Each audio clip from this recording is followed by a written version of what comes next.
Coming up, a full review of this year's Epcot Food and Wine Festival.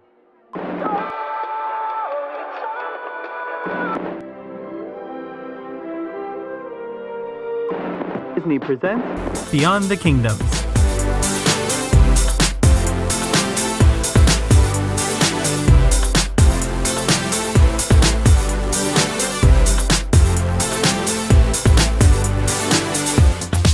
Hello everyone, and welcome to this week's Sunday main show of Beyond the Kingdoms. Like always, I'm your host David, and this week I'm taking you to one of Epcot's best events of the year, Food and Wine. There were several significant changes to the event this year, and most notably the absence of the Festival Center, and a few less booths than usual. So in today's review, I'll go over all of the changes and highlight some of my favorite new dishes and favorite booths of the event this year. If you're new to this channel, make sure you hit that subscribe button down below so that you never miss a video. But let's not waste any more time and jump right in to today's episode.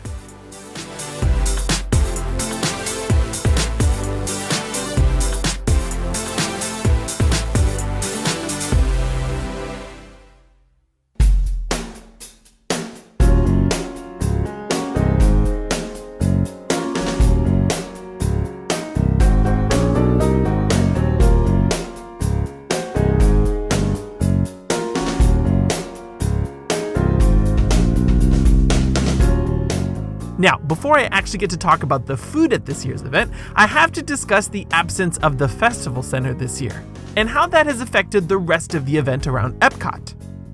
As many of you know, the previous Wonders of Life Pavilion used to be the location of the Festival Center. That building is currently being reimagined into the new Play Pavilion, which should be a lot of fun for the little ones. And at this year's D23 Expo, Disney announced that part of the Epcot overhaul would be new neighborhoods in this front half of the park. World Celebration will be the central spine of what is now called Future World, and will have a beautiful new building where presumably seminars and workshops during the various festivals will take place. But way before that happens, we have a strange setup now in the meantime. If you're looking for some key elements that was once inside the Festival Center, here's a little rundown of how it's all broken up now. First of all, the workshops and seminars are taking place inside the World Showplace Events Pavilion. This is that huge tent in between Canada and the UK Pavilion. This is also where Party of the Senses takes place. Now, you'll only be allowed in here if you've booked a workshop. There's no merchandise location in here or anything. Now, I personally skipped out on seminars this year because my trip was cut a little bit short, mainly because we thought a hurricane was coming close to my home in South Florida. So I hurried home a little early and decided to just focus on the food. But in a way, I was really okay with that. I had a mixed experience last year at the beverage seminar, and unless you're really keen on doing one of the Sunday brunch with the chef demonstrations, I don't really see the point in doing these. The seminars at Festival of the Arts, for example, and the extra experiences at Flower and Garden are way superior in my opinion. I think Food and Wine is best to just enjoy the food and the rest of Epcot. But I do wonder if, given the move to this new location, if attendance to the seminars is going to be low this year. Because to the average guest, it's easy to walk right past this location and not really know what's going on. Now, for those of you who enjoyed the chocolate experience sponsored by Ghirardelli, that has moved this year to the Land Pavilion. This is in the pre-show area to what used to be the Circle of Life film, which will soon debut Awesome Planet in 2020. This is located on the right side of the top floor of the pavilion, right after you enter the building. You can still get some free samples of chocolate, but sadly they don't have any room in here for those beautiful chocolate sculptures that we've seen at previous Food and Wine festivals. And finally, merchandise was a huge element to the Festival Center in the past. So this year it's been broken up into various locations. There are smaller markets throughout World Showcase as usual, mainly by the Germany Pavilion, America, and Japan. But if you want the best one-stop shop for the festival merchandise, head on over to the Port of Entry store. This is that main shop at the front of World Showcase Lagoon on the right side if you're looking straight at the American Adventure. I think this is a little bit of a smaller space than what was allocated last year to the Festival Center, but there's still just as wide of a range of products. They have some adorable Chef Mickey and Minnie items this year, a classic Figment collection, and as usual, a brews collection focusing on the beer side of Food and Wine. Like I said, if you want the best one-stop shop, this is the place to go to. There wasn't too much inside mouse gear other than the annual pass holder items, but the AP stuff is located inside port of entry as well. In a way, I kind of think this was a good move because it's in a little bit more of a convenient location. Now, speaking of annual pass holders, let me remind you of the complimentary magnets that you can get for this year's festival. From now until October 14th, annual pass holders can pick up this free Chef Mini magnet. And the best place to get this is at the store across port of entry at Disney Traders. A second location where you can pick them up was not inside Mouse Gear this year, but in that breezeway area leading to Test Track and Mission Space. Now, I'm not sure if this was something they were doing only for the first few days of the festival and if they're going to move this inside of Mouse Gear, but if you're attending the festival, look in both of these locations. But I prefer going to Disney Traders just because there seems to be less traffic in that area. And this is also where you can pick up this year's Hide and Squeak Scavenger Hunt map and redeem your prize for the activity. This year we got a great upgrade. Some really nice cups featuring Minnie and Figment as a few options, and they're much sturdier this year and thicker, and they come with a lid. I think this has actually been one of the best prizes they've revealed for these Epcot scavenger hunts. Keep in mind that you can purchase the map in many locations around Epcot, but the only places you seem to be able to redeem your prize is here at Disney Traders and the World Gateway shop by the entrance to the park at the France Pavilion. Now, overall, I think the absence of a festival center didn't really bother me that much. In fact, in previous years, I found it was kind of out of the way to go to Wonders of Life just to pick up a free magnet and look at some merchandise items. I know that this is near Test Track and that's a very popular attraction, but when I go to Epcot, I split the park into sections and I don't always travel to that corner of the park that much. So I kind of like that they broke it all into pieces this year, and I think all the merchandise inside of Port of Entry is a really nice, convenient move. But I definitely look forward to the Celebration Center in the future. Now, let's get to the good stuff and start talking about some food.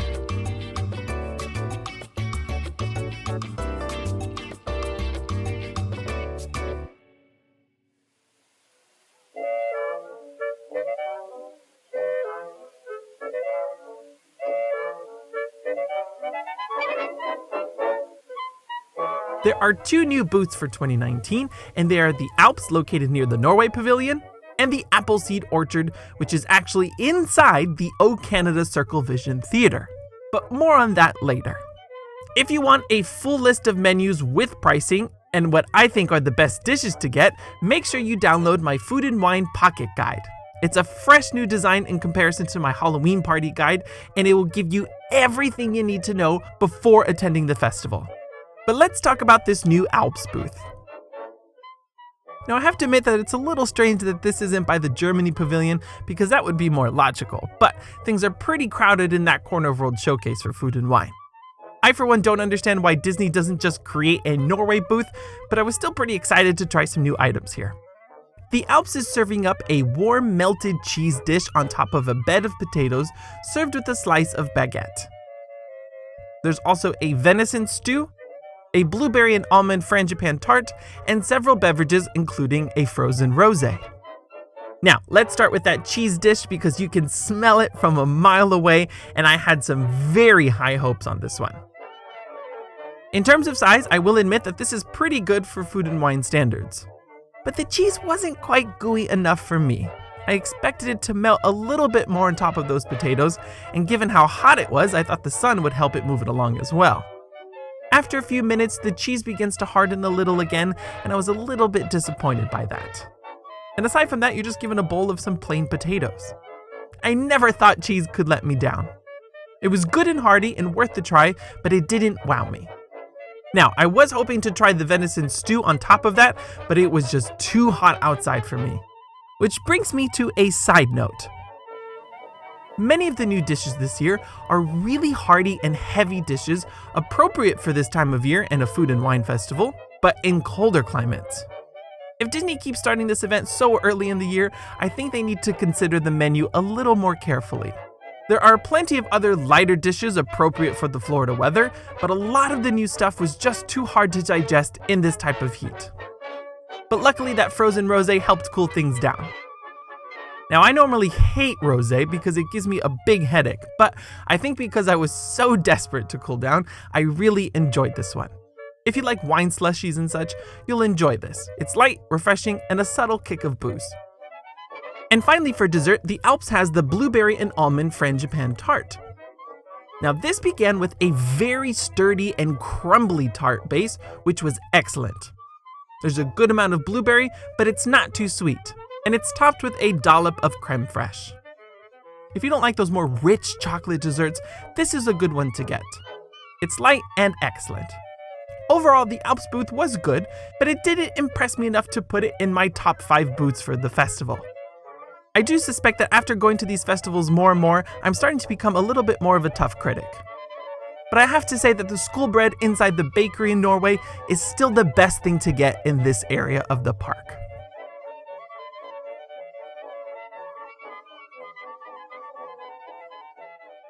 Let's next move on to the Appleseed Orchard, which is inside the Canada Pavilion. Now, this is another one that's easy to miss because you actually have to walk through the Victoria Gardens towards the exit of the film. Now, the attraction is currently closed at the moment because Disney is making way for a new film to debut here in January 2020, Canada Far and Wide. It will feature a new seamless circle vision screen and movie. So Disney has decided to utilize the space for the festival this year. And this is where my cider lovers are gonna enjoy some really fun pours. This is one of those last elements of the previous festival center that moved. The cider bar serves several items that we've seen before at both craft brews or inside the Odyssey. So if you're looking for those, this is the place you want to go to. Now I have to admit, I have some mixed feelings about this setup. At first, I loved it. I loved the ribbons along the roof and the apple cart props on the sides because it just makes the whole place feel like you're visiting a farm during harvest or some kind of circus tent. It was very smart to install some mini platforms inside the railings of the theater so that you can easily set your food down. But I kinda don't like that you can't really sit down unless you sit down on the floor. Food and wine involves a lot of walking and standing at tables while you eat. So I don't really think this area is as relaxed as Disney promised. It was a very close one, but kind of missed the mark. But I will say that the apple caramel popcorn is a really yummy treat and comes in a cute souvenir apple container. Another thing to add to the shelf, and great for the kids.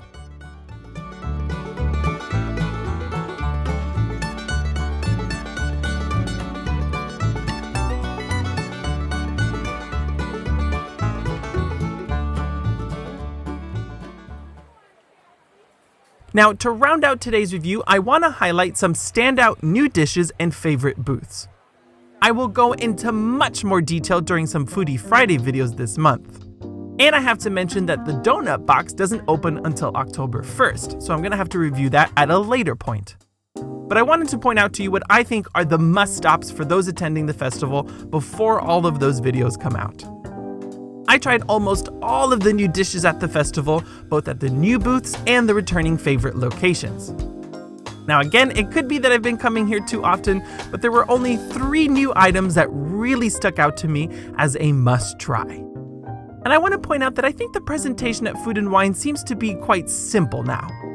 I think Disney has really raised the bar with presentation, specifically at Festival of the Arts. So coming to Food and Wine can feel like a little bit of a downgrade. But despite the presentation flaw, the flavor and the taste of the dishes are definitely still there. Just don't expect over-the-top flourishes like you've seen at other events. My first new favorite dish of the festival is the cheese souffle topped with a fig marmalade. This is located at the Cheese Studio, naturally, in the walkway area in between Imagination and Showcase Plaza. I was just so surprised how this could be so light and airy, but packed with so much flavor. It's a black pepper Boursin cheese and just absolutely delicious. And that fig marmalade on top just pairs beautifully. It's a nice balance of sweet flavor to go with the cheese. Now it's a little on the small side, but it's very rich in flavor, so it feels just right. cheese lovers must give this a try, and I want to point out that this is part of Emil's Fromage Montage. Which brings me to another quick side note. I've seen mixed reports online as to what dishes are part of this, so let me clarify. The Fromage Montage is very similar to the cookie stroll from last year's festival, the holidays. There are 5 specific cheese dishes around the booths, and when you order each one, your passport will be stamped on the last page. Those 5 dishes are at Earth Eats in Future World, the Cheese Studio, the Alps, Germany, and Brazil. Don't be confused with the fact that there are additional cheese dishes at other booths, because those don't participate in this. I've seen people suggest that you can get any 5 cheese dishes at the festival and redeem your prize at the end, but I must say that this is not accurate. Now, I definitely wish it was because it would allow way more flexibility, but there you go. And when you enjoy all 5 participating dishes, you can go to the Shimmering Sips booth and redeem a free cheesecake. And speaking of Shimmering Sips, I must talk about my second favorite new dish, the Shimmering Strawberry Soft Serve Cone. For food and wine, this guy was bigger than other ice cream cones I've had at Magic Kingdom, for example. For that reason alone, it was well worth getting. And I love that refreshing strawberry flavor and thick waffle cone. Very yummy and great for all ages. Shimmering Sips is located where the Almond Orchard was located last year, at the very front of World Showcase Lagoon, right across the port of entry store. I believe I slipped and mixed up the location in my guide video, so I just wanted to clarify, and I apologize for any confusion on that. Finally, for my third new standout dish, we have to go to Japan. Now, this is one of those items that either you're gonna love it or you're gonna hate it, but it definitely wins the most obscure dish prize. And that is the Frothy Ramen. This is comprised of chilled noodles in a dashi broth topped with some foam and soy sauce. It's all served in a cup that makes this very portable and an easy to consume dish on the go. If this wasn't cold, I think I would have hated it. The chilled factor made this much more enjoyable. And this ties back to my point of considering dishes carefully for this time of year in Florida. This was a really smart adjustment to a traditional ramen bowl. Now, the foam topping is what's really strange. It's a little fuzzy on the lips, but I like that saltiness of the soy sauce. This is definitely not for everyone. It's for the adventurous eater looking for something new and different. But I warn you, if you leave it out in the sun too long, that foam can get kind of slimy. I really don't know if I should be highlighting this as a top dish, but it was just too interesting to ignore. Like I said, many of the new dishes were good, but didn't knock my socks off. But I think I've been attending this for too long now, and I'm just honing in on my favorites and the top booths to hit. Without a doubt, everyone should try something from Flavors from Fire. The chefs moved the steakhouse blended burger from Earth Eats last year to this booth, so it's a really great location from top to bottom. I love the chocolate picante dessert here, still one of my favorites. 2 other staple booths that haven't changed their menu but still stick out as favorites for me are Canada and Hawaii. That pork slider remains a must-try in Hawaii, and if you've never been to the festival, you also have to try that Canadian cheddar cheese soup in Canada. I think these 2 booths will stay at the top of my list for a very long time. But there are 3 other booths that have really climbed the ladder thanks to some new additions, including the Cheese Studio. That new souffle dish elevated this booth because this and that maple bourbon cheesecake are excellent. I don't really love the stroganoff here, but it's hearty and a good size. Cheese lovers must stop at the Cheese Studio. It's as simple as that. Shimmering Sips has also climbed the ladder for me a bit thanks to that new cone, because last year I loved the idea of a booth completely dedicated to bubbles and mimosas. I don't quite remember if they had this last year, but they now have a mimosa flight. So that's great if you want to sample a few, but that key lime mimosa remains to be my favorite. But a real surprise to me is the fact that the Africa booth is really climbing the ladder. They've got 2 new dishes here and 1 update to an existing dish. We've got the piri piri shrimp skewer, which is excellent. And I love that bed of citrus couscous at the bottom, really light and fluffy. And I also really enjoyed the spicy Kenyan vegan githeri. This one's perfect for those avoiding meat and dairy altogether. Again, it's a little too heavy for this time of year, but as Food and Wine continues into November, I think this will climb the charts even more. But like I said, I'm going to cover these items in greater detail in my future Foodie Friday videos. So there you have it, friends, a sort of quick review of Epcot's Food and Wine Festival for 2019. With all of the new adjustments, the event definitely feels a little bit smaller in scale, but that actually helped me fall in love with this park all over again. I do love Festival of the Arts the most, but that and Flower and Garden can really overwhelm you and take away from the core of Epcot. I think Food and Wine right now is at just that right size. I think 30 booths is the right number to have, and you can enjoy plenty of food while still enjoying the year-round offerings at Epcot. Like I said earlier, if you're attending the event this year, head on over to beyondthekingdoms.com for my Food and Wine Pocket Guide. Like I said, you'll get a full list of the menus, including the pricing, and I'm gonna highlight dishes into different groups. I'll put all of the vegetarian stuff in one place, all of the gluten-free, and of course highlight what I think are the best ones to get. But until next time, thank you so much for watching, and remember, if you can dream it, you can do it.